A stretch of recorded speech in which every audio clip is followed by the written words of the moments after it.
À Tel Aviv, c'est pas un Rosh Yeshiva qu'on a besoin, c'est même pas un grand Dayan qu'on a besoin. Je le fais, mais c'est ça le rôle, c'est d'être attentif, accepter et essayer de donner un goût différent de la Torah au grand public. Nous avons le plaisir d'être en ligne avec le Rav Chaim Amselem, Rabbi Chaim Shalom, Boker Tov. Shalom, shalom Daniel, Boker Tov, à toi, à tous nos auditeurs. Merci d'être avec nous ce matin. C'est pour une raison importante que nous vous avons sollicité. Vous êtes en effet candidat au poste de grand rabbin de Tel Aviv pour des élections qui doivent avoir lieu le 6 janvier prochain, c'est très proche. Et avec vous, je voudrais que l'on revienne, on essaye d'abord de nous expliquer pourquoi finalement, si c'est d'une certaine manière une problématique, qu'il n'y a pas de grand rabbin depuis plusieurs années à Tel Aviv, n'est-ce pas ?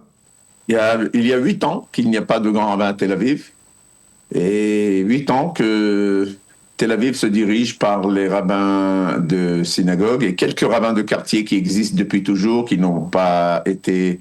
il n'y a pas eu plus de rabbins. Comment vous expliquez ça ? La raison était très connue. Le maire de Tel Aviv a déclaré, pas une fois, pas deux fois, j'ai 400 synagogues à Tel Aviv, chaque synagogue a son chazan, a son rabbin, qu'est-ce que j'ai besoin d'un grand rabbin ? On est bien comme ça, on peut continuer comme ça. Alors, on peut continuer comme ça, mais on ne va probablement pas continuer comme ça parce que visiblement, sous la pression, le maire de Tel Aviv, Ron Hulday, a accepté le principe d'organiser des élections. D'ailleurs, c'est la loi, d'ailleurs. C'est la loi. Il faut souligner que on a dépassé le problème du grand rabbin séfarade et ashkénaze. Il n'y aura qu'un seul grand rabbin à Tel Aviv. Il n'y a qu'un seul grand rabbin à Tel Aviv. C'est une décision, il y a très très longtemps, qui a été décidée et acceptée par le ministère des cultes. On est d'accord, il y aura un seul rabbin. Et ce sera un grand rabbin séfarade. Ça, j'espère bien, mais ça fait 30 ans, depuis le décès du grand rabbin Rabbi Chaim David Halevi, il n'y a eu que le rabbin Lao, et une période où le rabbin Lao était grand rabbin d'Israël, le poste était vacant. Après son mandat, il est retourné à Tel Aviv pour quelques années, et depuis qu'il a atteint les 80, que Dieu lui donne santé et longue vie, il n'y a pas de rabbin à Tel Aviv. Alors voilà, donc pas de grand rabbin, on va dire. Donc vous êtes porté candidat et je voudrais avoir la raison de votre candidature. Pourquoi vous pensez que vous pouvez être un bon grand rabbin de Tel Aviv ? Il faut comprendre, Tel Aviv est tout à fait différente de la majorité des villes d'Israël. C'est une ville très cosmopolitique. Et c'est une ville où il y a un public du monde entier et ces dernières années, bien sûr, un très très beau et grand public français qui s'agrandit, qui va s'agrandir, Bezrat Hashem, encore plus.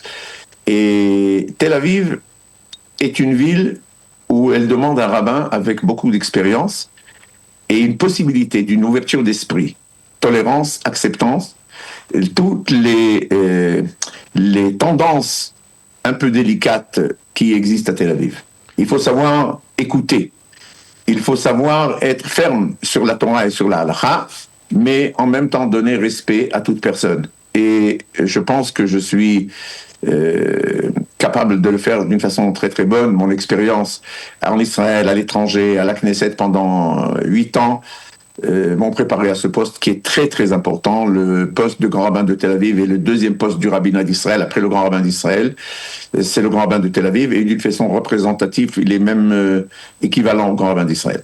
Alors justement, dire effectivement, l'ouverture c'est effectivement important pour Tel Aviv. C'est une ville effectivement la première ville hébreu, on va dire hébraïque de l'État d'Israël, du nouvel État d'Israël. C'est une ville très ouverte.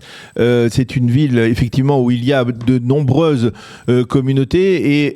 Et pourquoi vous pensez que vous avez cette capacité? C'est dire quelle est votre orientation aujourd'hui, Rabbi Chaim Amselem? Depuis toujours, je suis reconnu pour quelqu'un qui représente la tradition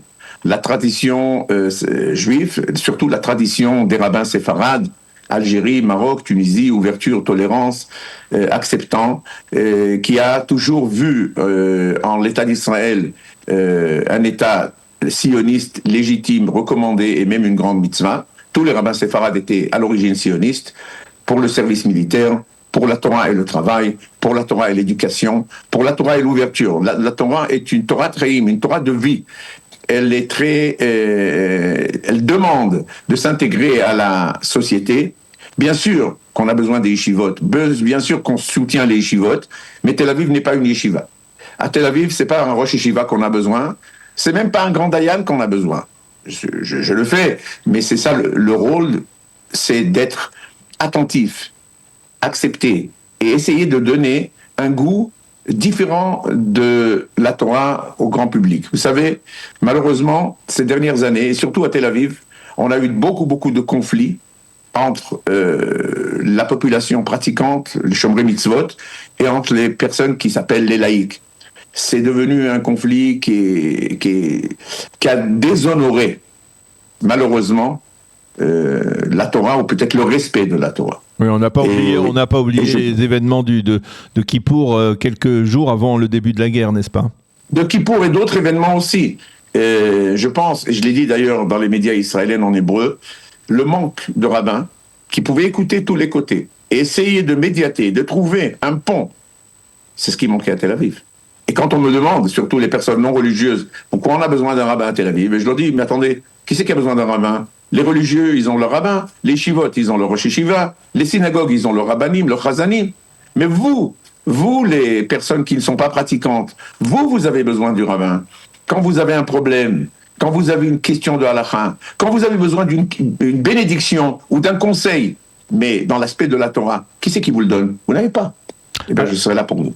Alors, d'abord, techniquement et même politiquement, parce qu'il faut préciser que l'élection du grand rabbin de Tel Aviv, comme l'élection du grand rabbin d'Israël, a un caractère politique, n'est-ce pas? Exactement. Qui est-ce qui élit les grands rabbins? Le quorum qui est pour choisir le grand rabbin, il compte 64 personnes. 32 personnes directement membres de la mairie ainsi que de la Moëtza Datit.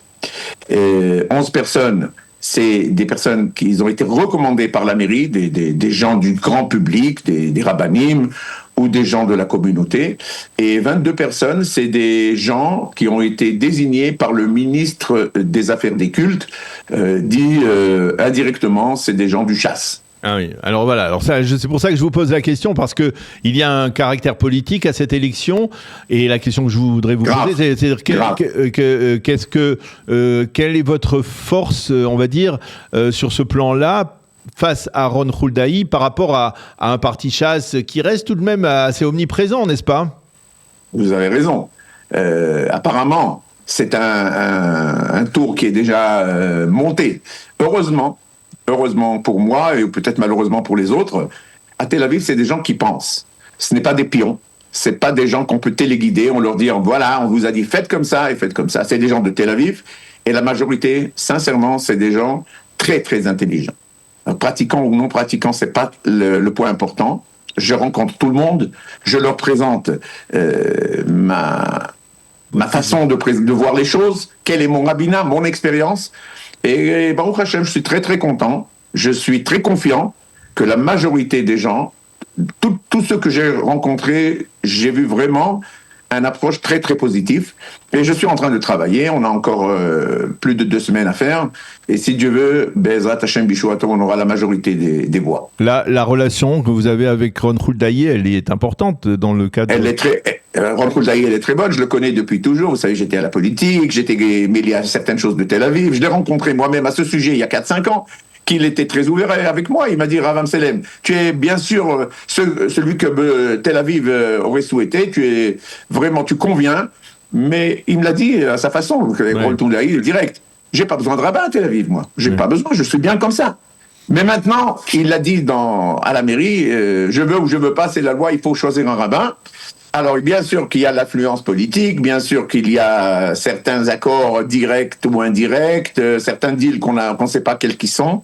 Ça me dérange pas. Je rencontre tout le monde, avec Ron, avec les autres, et je leur dis, choisissez. Est-ce que vous choisissez à Tel Aviv celui qui convient est le meilleur, ou vous essayez de choisir quelqu'un qui va être téléguidé par Pierre et Paul, par le parti?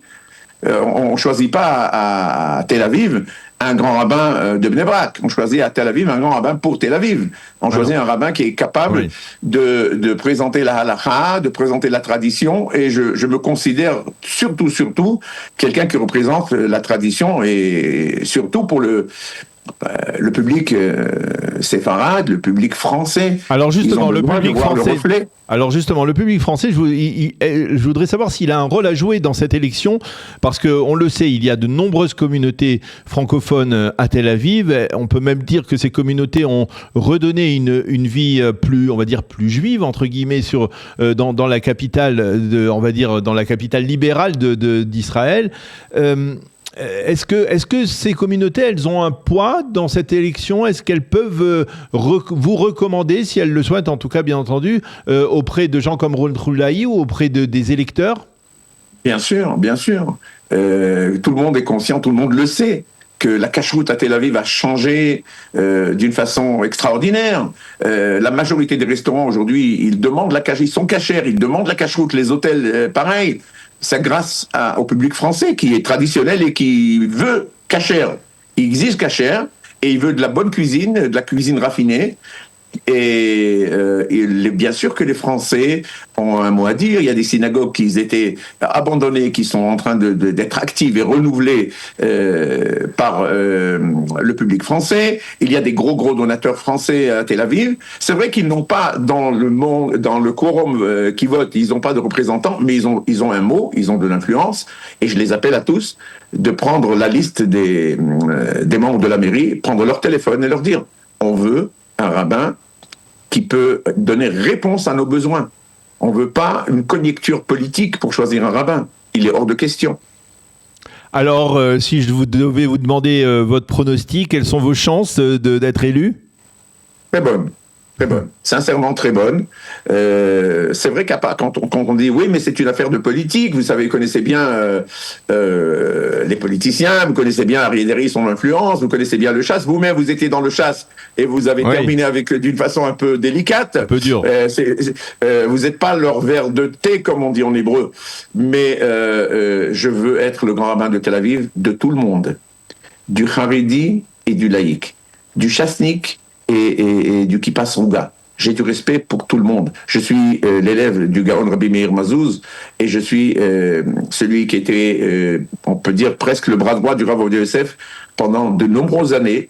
J'ai un amour extraordinaire pour la Torah et pour les Talmidei Chachamim, mais en même temps, il faut comprendre. On choisit pour Tel Aviv le rabbin qui convient à Tel Aviv, et je suis confiant que l'intelligence des membres électeurs sera beaucoup plus haute qu'une ordonnance politique qui vient de là ou d'ailleurs. Eh bien, Rav Chaim Amselem, on ne peut que vous souhaiter donc réussite, bien entendu, parce que d'abord vous êtes francophone et puis d'une certaine manière, effectivement, vous représentez l'héritage, on va dire, du judaïsme nord-africain que l'on connaît, que l'on a pratiqué en France, après l'avoir pratiqué en Algérie ou au Maroc ou en Tunisie, et qui est effectivement un judaïsme. Je me vois toujours que celui qui représente ce judaïsme extraordinaire, magnifique, avec tous les grands rabbanim. Le judaïsme marocain, tunisien, algérien, égyptien, libanais, c'est ça mon image, c'est ça mon travail. Je demande à tous nos auditeurs, c'est facile, la liste des membres électeurs, c'est les membres de la mairie de Tel Aviv. Prenez votre téléphone, appelez et dites ce que vous pensez. Voilà, donc c'est la possibilité donc pour chacun, chacun ou chacune habitant de Tel Aviv donc d'influer sur le résultat de ce vote. Donc je rappelle les élections au poste de grand rabbin de Tel Aviv le 6 janvier et le Rav Chaim Amselem est donc candidat à ce poste. On vous souhaite bonne réussite dans cette initiative. Merci beaucoup Rabbi Chaim d'avoir été avec nous ce matin. Merci à vous Daniel.